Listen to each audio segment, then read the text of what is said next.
Hi, I really believe that one of the fundamental things that is driving all these is that we are living in the age of digitalization.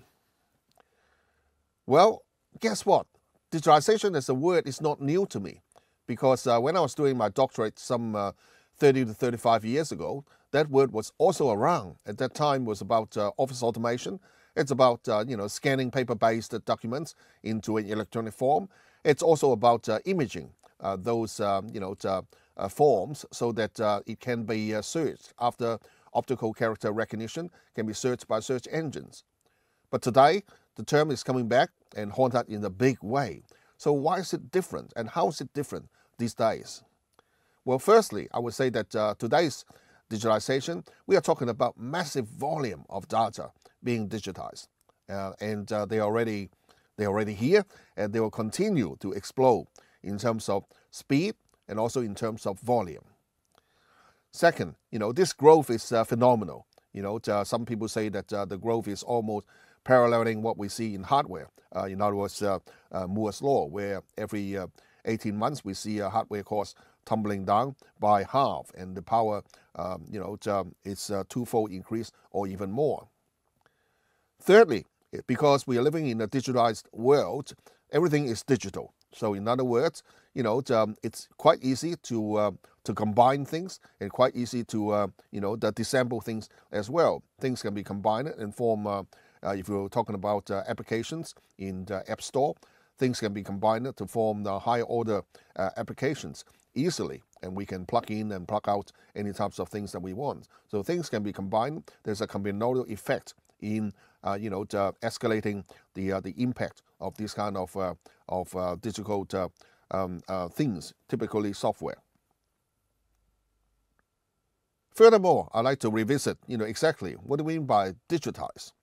Well, I can list a number of basic steps in here. We can talk about storing, retrieving something. We obviously assume that with digitalization we can communicate, we can transmit. Furthermore, think about it. We can actually rely on digitalization to connect people with information, connect people with people. Through this connection, we can also pass data and information across, and this can be multidirectional. Obviously, with the accumulation of data, not only we can store them, but we can count them, we can analyze them, we can compare them, we can even decompose them into smaller chunks and further analyze it, or distribute them and then analyze them. And with all this, with the advancement in analytics, we can have predictions, not only just comparisons. And we can also carry out optimization for areas that we believe can be further improved. And with all this, people have already devised algorithms to discover new things, new trends, new patterns, new knowledge. So there's induction, deduction, reasoning of structures that are already very real.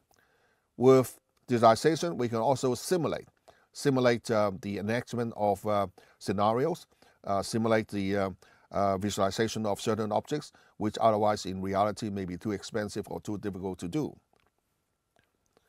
Of course, a lot of this output is still relied on humans to judge. So in that regard, there's also the art and science of how to present a summary of the highlights to humans. Not always, but quite often, newer ways of presenting data for better visualization, for sharper identification of, for example, weak signals are also part of digitalization as well.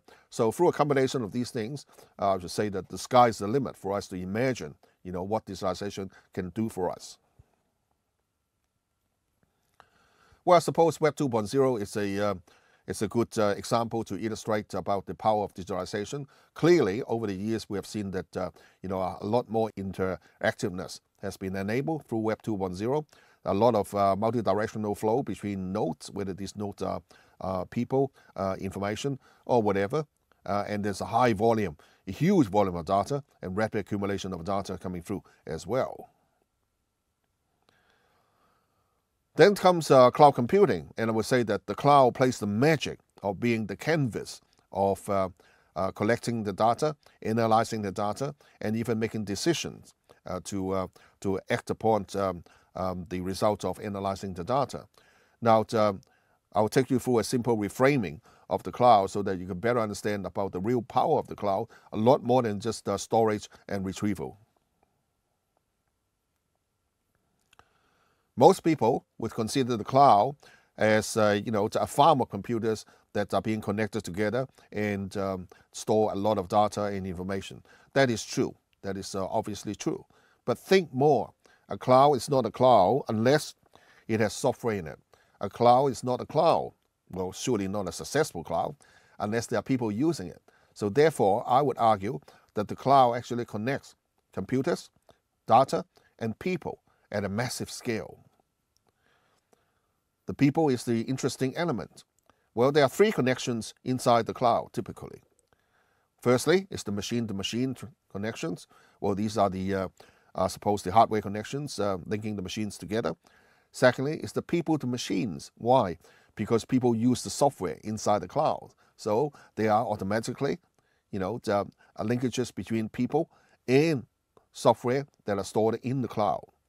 And the third one is people to people, because very often, especially in social software, people also create their own circles, their lists of friends, their broadcasting lists, and so forth. So these are people to people connections.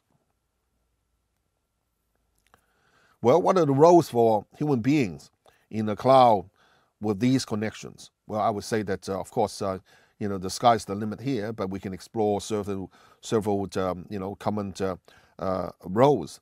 For example, if we just count a person as a number, then, for example, if I want to know how many people in this room, then you don't have to respond. People can count. So therefore, in this case, a human being becomes just a data point.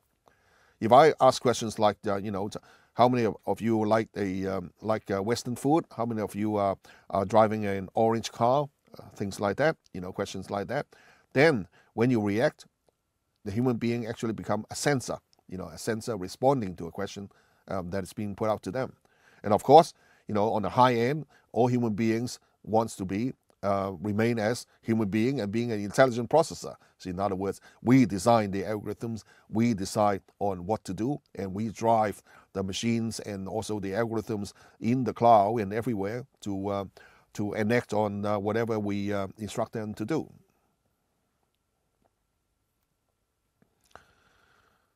Quite obviously, as you learn more and more about Industry 4.0, you find that there are a massive number of connections, all those three connections that I've talked about, and more, and they are being developed. And through these connections, there are huge amounts of data and huge speed in the accumulation of these data. Well, at least for now, 40 or even 50 years of artificial intelligence research has clearly proved at a very high level the machines are good at discovering and following rules. And they follow this religiously, reliably, and very, very consistently. But in general, machines are still not good in mimicking our mental models, in understanding deep reasoning, as well as in pattern recognition. So until machines are much, much better in those areas, many of the tasks that require good pattern recognition and deep reasoning are still being farmed out to human beings to solve. And that's the magic of the cloud. We'll talk more about this later on in the course.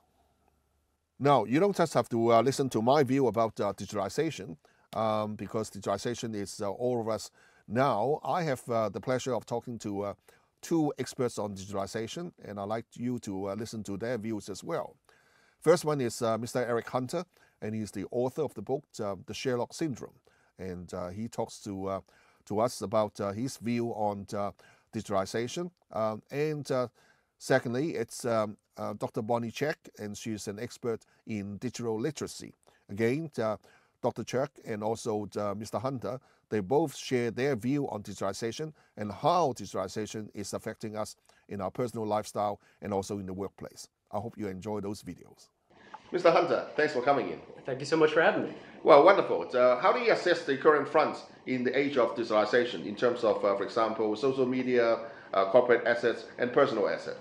It's a great question. There's so much happening on that front. That's actually the crux of the book, The Sherlock Syndrome. The reason I chose the title was that at one point, Sherlock Holmes was considered this fantastical character. He could come into a university like this, look at a lot of folks making an analysis, deductions, and then extrapolate a lot of material. But today that's possible, and it's possible through knowledge and data and artificial intelligence. For example, with facial recognition technology, the way that we're able to search and the differentiations in search. Essentially, when traditionally you can search and go get things, and now with the advent of Uber and these other abilities, it comes to you. And so all these different areas are how the digitalization of the workplace is taking place. It's actually a revolution in a lot of ways, and it's led in a lot of ways by the consumer area, the consumer technologies, Google, Facebook, and so forth. Exactly, and as in sense that it's also decentralizing and distributing all those activities, to the edges as well. Absolutely, it really is. And with those technologies as well, it's interesting because what it does is it allows efficiencies in the personal lives of individuals. And it does it in such an incremental way that over the last 10, 15 years, now we can look back and say, how do we ever not do that? And what's interesting is that the workplaces are continually behind the curve in a lot of ways with this, and now I think are really beginning to adapt. Some industries have been taken over completely, whether it's the news media or entertainment medias, how you distribute information. Wonderful. Now that wraps it up about how digitalization is impacting the workplace. Now with this great advancement in digitalization, how do you see the progress of digitalization in, for example, the workplace, in the public domain, and also in personal assets? Thanks for the question. I think first of all, let me define what digitalization actually means to me. For me, digitalization is not just about automation.